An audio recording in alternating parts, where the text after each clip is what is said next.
So spa ഫിലിമിൽ adult കണ്ടന്റിനാണ് കിട്ടിയത് എന്നുള്ളത്. പക്ഷേ this is more of adult comedy, അല്ലെങ്കിൽ അല്ലാതെ അഡൽട്ട് വിഷ്വൽസ് അല്ല. അതിൽ നമ്മൾ എന്താ പറയുക, നമ്മുടെ നാടൻ ഭാഷയിൽ പറഞ്ഞ ഡബിൾ മീനിങ് തമാശകളുടെ ഒരു എക്സ്ട്രീം ഫോം പക്ഷേ അതിനൊരു എനിക്ക് ബ്രിഡ് ഷൈൻ ആയതുകൊണ്ട് സ്വാഭാവികമായിട്ടും ഇറ്റ്സ് നോട്ട് ജസ്റ്റ് ഒരു സൂപ്പർഫിഷ്യൽ സംഭവമല്ല, കുറച്ച് അതിനൊരു ഡെപ്ത് ഒക്കെ കൊടുത്തിട്ടുള്ള ഒരു സാധനം, ഒരു റിഫൈൻഡ് അഡൽട്ട്. പിന്നെ അടുത്തിരുന്ന് കാണാൻ പറ്റി.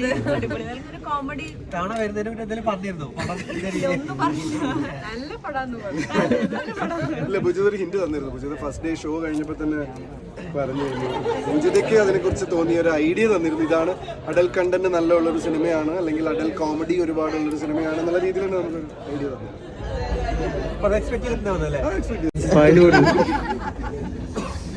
ഞാൻ ആയുർവേദ മസാജ് പോയതായിട്ട് അങ്ങനെ ഓരോ ഓർമ്മയില്ല. എന്തായാലും ക്രോസ് ഓവർ സ്പാന് പോയിട്ടില്ല.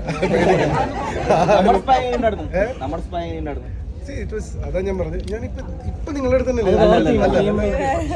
സോ എനിക്ക് ഫീൽ ചെയ്യുന്നതെന്ന് വെച്ച് കഴിഞ്ഞാൽ ഇറ്റ്സ് എ ഡിഫറെന്റ് സ്പേസ്. ഇപ്പൊ അദ്ദേഹം കൂടെ നിൽക്കുന്നതുകൊണ്ട് അടുത്ത് തന്നെ പറയാം, ലൈക്ക് ആക്ഷൻ ഹീറോ ബിജു ഒരു പോലീസ് സ്റ്റേഷനിൽ നടക്കുന്ന സംഭവങ്ങളാണ് നമുക്ക് വളരെ പച്ചയായി കാണിച്ചതെങ്കിൽ ലൈക്ക് ദിസ് ഇസ് ലൈക്ക് ഒരു പ്രത്യേക സ്പായിൽ നടക്കാൻ സാധ്യതയുള്ള സംഭവങ്ങൾ ഒരു എന്റർടൈനിങ് സ്പേസിൽ കാണിച്ചു തന്നു. ക്യാരക്ടർ ബേസ്ഡ് ആയിട്ടാണ് ഇത് പോയിരിക്കുന്നത്. ഓരോ ഇതിലേക്ക് കയറി വെർഷനിലൂടെ കടന്നു പോകുന്നത്, അല്ലെങ്കിൽ അതായിരുന്നു എനിക്ക് ആസ് ആൻ ആക്ടർ ഇൻട്രസ്റ്റിംഗ് ആയി തോന്നി. കാരണം ഓരോ കഥാപാത്രങ്ങൾ വരുമ്പോൾ ഇനി what is their character graph എന്നുള്ളത് ഞാൻ ക്യൂരിയോസിറ്റിയോട് നോക്കിയിരുന്നു.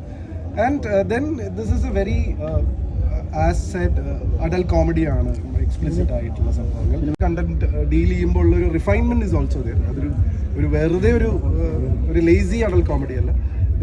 ഞാനത് ചിന്തിച്ചില്ല. പക്ഷെ എനിക്ക് ദിനേശേട്ടൻ്റെ ക്യാരക്ടർ ഞാൻ ചെയ്യാനുള്ളതിനേക്കാൾ കൂടുതൽ ഞാനതൊരു പ്രതീക്ഷിക്കാത്ത ബ്രേക്കിംഗ് ആയിരുന്നു. ലൈക്ക് നമ്മൾ ഒരിക്കലും വിചാരിക്കാത്ത, അല്ലെങ്കിൽ that was the most entertaining character എനിക്ക് ഇഷ്ടപ്പെട്ടു ദിനേശ് ബ്രദർ. Thank you.